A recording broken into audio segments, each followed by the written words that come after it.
ঘর সাজানো কেন, হেনা এখন কোথায়? হেনা রে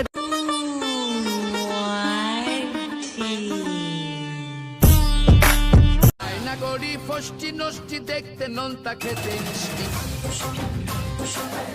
अब की बरस है ये सावन, जान न मेरी ले जाए, अरे अब की बरस। আরে সন্ন্যাসী হইয়া আমি পাংখার মতো ঘুরি, তুমি মিঠা কথায় আমার বুকে কারে দেখাবো মনের দুঃখ গো।